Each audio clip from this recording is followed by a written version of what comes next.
ಶಾಂಬಾಲ pyramid ಧ್ಯಾನ ಕೇಂದ್ರಕ್ಕೆ ಜೋರಾಗಿ ಒಂದ್ಸರಿ ಚಪ್ಪಾಳೆ. ಬ್ರಹ್ಮಶ್ರೀ ಪಿತಾಮಹ ವಿಶ್ವಗುರು ಬ್ರಹ್ಮಗುರು ಧ್ಯಾನಗುರು ಪಿತಾಮಹ ಪತ್ರಿಜಿ ಅವರಿಗೆ ಜೋರಾಗಿ ಒಂದ್ಸರಿ ಚಪ್ಪಾಳೆ.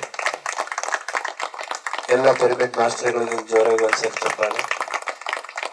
ಸಂಜೆ ಸೂರ್ಯನ ಬೆಳಕಿಗೆ ಜೋರಾಗಿ ಒಂದ್ಸರಿ ಚಪ್ಪಾಳೆ. ಪ್ರಕೃತಿ ಮಾತೆಗೆ ಒಂದು ಜೋರಾಗಿ ಒಂದ್ಸರಿ ಚಪ್ಪಾಳೆ. Thank you, thank you.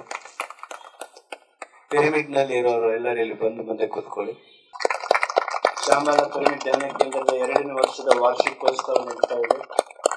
ಅದ್ಭುತವಾದ ಒಂದು ಧ್ಯಾನ ಮಂದಿರ ನಿಮ್ಮ ಏರಿಯಾದಲ್ಲಿ, ನಿಮ್ಮ ಮನೆ ಪಕ್ಕದಲ್ಲಿದೆ ಅಂದ್ರೆ you are all great master. ಯಾಕಂದ್ರೆ ಅದೃಷ್ಟ ಹೇಗ್ ಬರುತ್ತೆ ಅಂದ್ರೆ ನಮಗೆ ಹೇಳಿ ಕೇಳಿ ಬರೋದಿಲ್ಲ, ಹೇಳದೇನೆ ಅದೃಷ್ಟ ಬರೋದು. ನಾವು ಒಂದು ಪಿರಮಿಡ್ ಕಟ್ಟಬೇಕು ಅಂದ್ರೆ ನೂರಾರು ದಿನಗಳ ತಪಸ್ಸಿರಬಹುದು.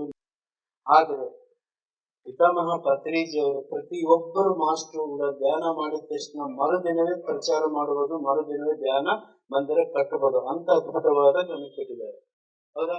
ಜಯ ಬ್ರಹ್ಮಶ್ರೀ ಪಿತಾಮಹ ಸುಭಾಷ್ ಪತ್ರಿಜಿ ಅವರಿಗೆ ವಿಶ್ವ ಕಲ್ಯಾಣಕ್ಕೆ, ಲೋಕ ಕಲ್ಯಾಣಕ್ಕೆ, ಈ ಭೂಮಂಡಲ ಹಿಂದೆ ಬುದ್ಧ ಬಂದಿದ್ದ 1000 ವರ್ಷಗಳಾದ ನಂತರ ಪತ್ರಿಜಿ ಅವರು ಮೈತ್ರಿ ಬುದ್ಧನಾಗಿ ಭೂಮಿಗೆ ಬಂದ್ಬಿಟ್ಟು ಅವ್ರ ಜೊತೆ ನಮ್ಮ ಜೊತೆ ಅವರು ಈ ಭೂಮಂಡಲ, ಈ ಭೂಮಿ ಮೇಲೆ ನಡೆದಾಡುವಂತ ಮಹಾದೇವರು ಅಂದ್ರೆ ಬ್ರಹ್ಮಶ್ರೀ ಪಿತಾಮಹ ಸುಭಾಷ್ ಪತ್ರಿಜಿ ಅವರು. ಅಂತ ಮಹಾಗುರು ಸಣ್ಣ ಮಕ್ಕಳಿಂದ ಹಿಡಿದು ಹಿರಿಯರವರಿಗೂ ಸುಲಭವಾಗಿ ಸರಳವಾಗಿ ಅರ್ಥ ಮಾಡಿಕೊಳ್ಳುವಂತ ಒಂದು ಸುಲಭವಾದ ಮಾರ್ಗ, ಶ್ವಾಸದ ಮೇಲೆ ಧ್ಯಾಸ ಮಾರ್ಗ ನಮ್ಗೆಲ್ಲ ತಿಳಿಸಿ ಹೇಳಿಕೊಟ್ಟು ಹೋಗಿದ್ದಾರೆ. ಆ ಒಂದು ಚೈತನ್ಯ ಶಕ್ತಿ ಪ್ರತಿ ಕ್ಷಣ ಸತ್ಯ ದರ್ಶನವಾಗಿ ಇರುತ್ತೆ.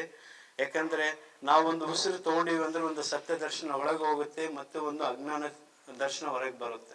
ಅದಕ್ಕಾಗಿ ಉಸಿರು ಹೋಗ್ತಿರೋದು ಬರ್ತಿರೋದು. ಇದ್ರ ತತ್ವ ಯಾರಿಗೂ ಗೊತ್ತಿಲ್ಲ. ಗಾಳಿಯಲ್ಲಿ ಹುಟ್ಟಿ ಗಾಳಿಯಲ್ಲಿ ಬೆಳೆದು ಗಾಳಿಯ ಮರ್ಮ ಶಕ್ತಿಯನ್ನು ನಾವು ತಿಳ್ಕೊಳ್ತಿಲ್ಲ. ನಮ್ಮ ಮರ್ಮವು ಏನಿದೆ ನಮ್ಗೆ ಗೊತ್ತಿಲ್ಲ. ನಮ್ಮನ್ನು ನಾವೇ ಬೈಕೊಳ್ತೀವಿ, ನಮ್ಮ ಆತ್ಮನ್ನು ನಾವೇ ಬೈಕೊಳ್ತೀವಿ. ಅದಕ್ಕೆ ನಮ್ಗೆ ಇಷ್ಟು ಕಷ್ಟ, ದುಃಖಗಳು, ನೋವುಗಳು, ಅವಮಾನಗಳು, ಅನಾರೋಗ್ಯಗಳು ಕಾರಣ ಏನಂತಂದ್ರೆ ನಮ್ಮನ್ನು ನಾವು ಪ್ರೀತಿಸಿಲ್ಲ, ನಮ್ಮ ಉಸಿರನ್ನು ನಾವು ಗಮನಿಸಿಲ್ಲ. ಹಗುರವಾಗಿ ಕಣ್ಣುಗಳನ್ನು ಮುಚ್ಕೊಳ್ಳಿ. ಹಗುರವಾಗಿ ಕಣ್ಣುಗಳನ್ನು ಮುಚ್ಕೊಳ್ಳಿ. ಮುಖದ ಮೇಲೆ ಮುಗುಳ್ನಗೆ ಇರಲಿ. ದೇಹದ ಯಾವುದೇ ಭಾಗವನ್ನು ಸಂಕುಚಿತಗೊಳಿಸ್ಕೋಬೇಡಿ. ಎಲ್ಲ ಸಡಲ ಬಿಡ್ತಾ ಬನ್ನಿ. ಹಗುರವಾಗಿ ಕೂತ್ಕೊಳ್ಳಿ. ಸುಮ್ಮನೆ ಕೂತ್ಕೊಳ್ಳಿ. ಮೊದಲು ಎಲ್ಲವನ್ನ ಮರೆತುಬಿಟ್ಟು ಸುಮ್ಮನೆ ಕೂತ್ಕೊಳ್ಳಿ.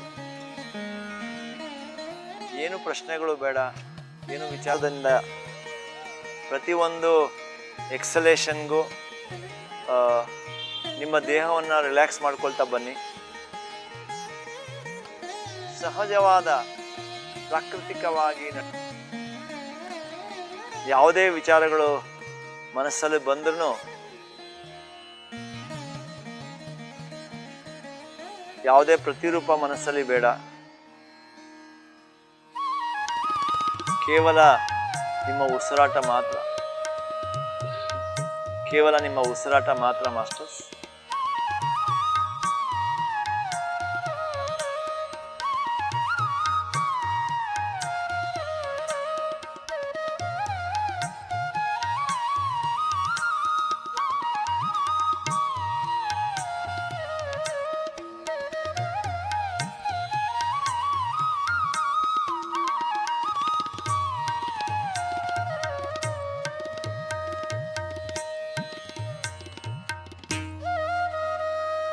ಧ್ಯಾನವು ನಮ್ಮನ್ನೆಲ್ಲ ಅಜ್ಞಾನದಿಂದ ಜ್ಞಾನದ ಕಡೆಗೆ ಕರ್ಕೊಂಡು ಹೋಗುತ್ತೆ, ಕತ್ತಲಿಂದ ಬೆಳಕಿಗೆ ಕರ್ಕೊಂಡು ಹೋಗುತ್ತೆ, ಅರಿವನ್ನು ಕೊಡುತ್ತೆ. ಪ್ರತಿ ಕ್ಷಣ ಪ್ರತಿದಿನ ನಮ್ಮ ವಿಚಾರಗಳ ಬಗ್ಗೆ, ನಮ್ಮ ಮಾತುಗಳ ಬಗ್ಗೆ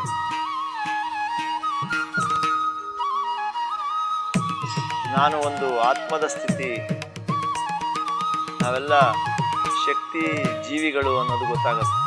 ನಮ್ಮ ದೇಹ ಅಲ್ಲ, ಮನಸ್ಸಲ್ಲ, ಇದಕ್ಕೆ ಮೀರಿ ನನ್ನ ಸ್ಥಿತಿ. ಮಾಂಸದಿಂದ ಕೂಡಿದಂಥ ಈ ದೇಹ ಅಲ್ಲ.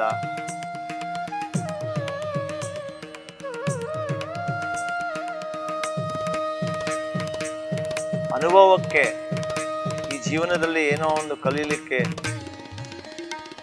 ಏನೋ ಒಂದು ಅನುಭವ ತಗೊಳ್ಳಿಕ್ಕೆ, ಒಂದು ಜೀವನದ ಉದ್ದೇಶದಿಂದ ನಾವು ಬಂದಿದ್ದೀವಿ. ನಮ್ಮ ಕರ್ಮಗಳ ನಿರ್ಮೂಲನೆ ಆಗಲಿಕ್ಕೆ ನಾವು ಬಂದಿದ್ದೀವಿ.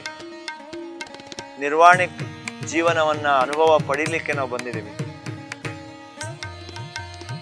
ಒಂದು ಕೆಸರಲ್ಲಿರುವಂಥ ಕಮಲ ಯಾವ ಥರ ಕೆಸರಲ್ಲಿದ್ದರೂ ಅದರ ಶುಭ್ರತೆ ಮತ್ತು ಅದಕ್ಕೆ ಒಂದು ವೈರಾಗ್ಯವನ್ನು ಕಾಪಾಡಿಕೊಂಡಿರುತ್ತೋ, ಬುದ್ಧಾದ ಝೋರ್ಬ ಅಂತ ಜೀವನದಲ್ಲಿ ಎಲ್ಲವನ್ನು ಸಕಲ ಭೋಗ ಭಾಗ್ಯವನ್ನು ಅನುಭವಿಸ್ಕೊಂಡ್ರೂ ಸಹ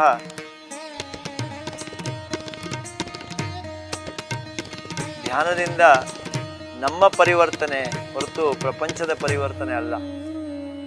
ಧ್ಯಾನದಿಂದ ನಮ್ಮ ಜ್ಞಾನ ಹೊರತು ಬೇರೆಯವರಿಗೆ ನಾವು ಸರಿಪಡಿಸ್ಲಿಕ್ಕೆ ಹೋಗೋದಿಲ್ಲ. ನಾನು ನೋಡುವಂಥ ಪ್ರಪಂಚ ನನ್ನಿಂದ, ನನಗೆ ಆಗ್ತಾ ಇರೋದು ಭಗವದ್ಗೀತೆಯಲ್ಲಿ ಏನು ಹೇಳುತ್ತೆ, ನಮಗೆ ಆಗಿದ್ದು ಒಳ್ಳೆಯದಕ್ಕೆ, ಆಗ್ತಾ ಇರೋದು ಒಳ್ಳೆಯದಕ್ಕೆ, ಆಗೋದು ನಮ್ಮ ಒಳ್ಳೆಯದಕ್ಕೆ ಅಂತ ನಮ್ಮ ಅನುಭವಿಕವಾಗಿ ನಮಗೆ ಸಿಗ್ತಾ ಹೋಗುತ್ತೆ ಮಾಸ್ಟರ್ಸ್. ಪ್ರತಿಯೊಬ್ಬರೂ ಪ್ರತಿದಿನ ಧ್ಯಾನ ಸಾಧನೆ ಮಾಡಲೇಬೇಕು.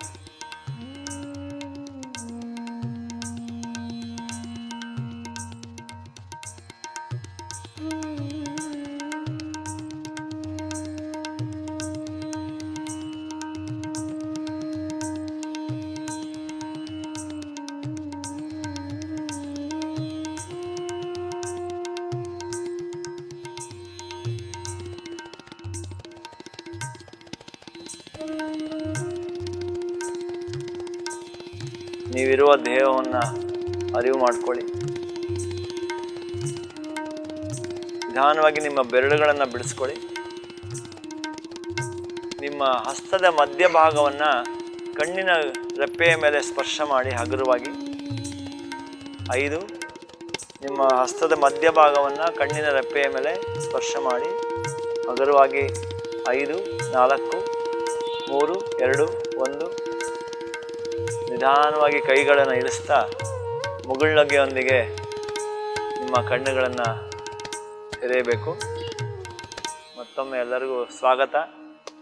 ಜೋರಾಗಿ ಚಪ್ಪಾಳೆ, ಜೋರಾಗಿ ಚಪ್ಪಾಳೆ.